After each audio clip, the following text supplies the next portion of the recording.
അത് ശരി തന്നെയാണ്. അത് കാരണം ഞങ്ങളുടെ പാർട്ടിയുടെ സംസ്ഥാന സെക്രട്ടറി തന്നെ വ്യക്തമാക്കിയിട്ടുണ്ടായിരുന്നു, രാഹുൽ മാമുൻകൂട്ട MLA എന്നുള്ള നിലയിൽ അദ്ദേഹം പങ്കെടുക്കുന്ന പരിപാടിയൊന്നും ചെറുക്കുന്നില്ലേ, ഞങ്ങൾ തടയുന്നില്ല എന്ന് മാത്രമല്ല, സംഘാടക സമിതി രൂപീകരണ യോഗത്തിൽ ഞാനാണ് പോയിരുന്നത്. അതിനു മുമ്പ് അയാൾക്കെതിരായിട്ട് ഞാൻ അഭിപ്രായം പ്രകടിപ്പിച്ചിട്ടുണ്ട്. സംഘാടക സമിതി രൂപീകരണ യോഗത്തിൽ അദ്ദേഹത്തിന് MLA എന്നുള്ള നിലയിൽ അയാളെ പേര് ഉൾപ്പെടുത്തിയിട്ടുണ്ട്. അയാളുടെ മണ്ഡലത്തിൽ വെച്ചാണ് ഈ പ്രോഗ്രാം നടക്കുന്നത്. അയാളെ ഇപ്പോൾ ഡിസ്ക്വാളിഫൈ ചെയ്തിട്ടില്ല, അയാളെ ഏതെങ്കിലും കേസിൽ ശിക്ഷിക്കപ്പെട്ടിട്ടില്ല. കേസൊക്കെ നടന്നുകൊണ്ടിരിക്കുന്നേ ഉള്ളൂ, അന്വേഷണം നടന്നുകൊണ്ടിരിക്കുന്നേ ഉള്ളൂ. അപ്പോൾ ഞങ്ങളുടെ ഒരു പാർട്ടി ഇടതുപക്ഷ ജനാധിപത്യ പ്രസ്ഥാനം, പ്രത്യേക CPMൻ്റെ ഒരു കാഴ്ചപ്പാടുണ്ട്. ഒരു തിരഞ്ഞെടുക്കപ്പെട്ട ബോധമുള്ള ഒരു വ്യക്തിയെ നമ്മളെങ്ങനെയാണ് മാറ്റി നിർത്തുന്നത്? അത് ഞങ്ങളുടെ സംസ്കാരമല്ല. ഇപ്പോൾ കോൺഗ്രസ് UDFകാർ ഈ കഴിഞ്ഞ 4 വർഷക്കാലമായി എത്ര മന്ത്രിമാർ രാജിവെക്കാൻ വേണ്ടി പറഞ്ഞു? അങ്ങനെ രാജിവെക്കാൻ പറഞ്ഞത് ശരിയാണ്?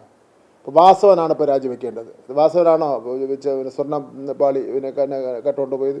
വാസവനാണെന്ന മന്ത്രിയായിരുന്നു. വാസവൻ അതിൽ എന്തെങ്കിലും കാര്യത്തിൽ ബന്ധമുണ്ടോ?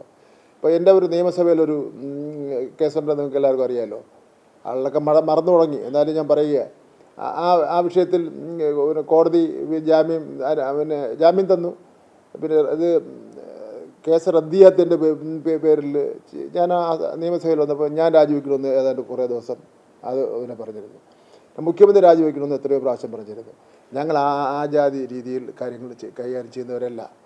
ജനാധിപത്യ ചില ബോധപൂർവ്വം ഏതെങ്കിലും ഒരു വ്യക്തിയെ പിന്നെ അവസരം എന്നതുകൊണ്ട് ചവിട്ടി തേച്ച് റെഡിയാക്കുന്ന ഒരു സമയം എടുക്കുന്നില്ല. UDF എടുത്തുകൊണ്ടിരിക്കുന്നതാണ്.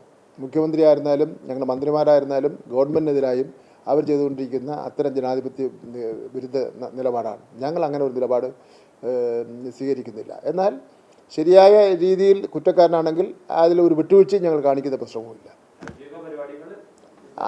പങ്കെടുക്കാം എന്നുള്ളതേ ഉള്ളത്. അതിലൊരു പിന്നെ അയാൾ MLA ആണ്.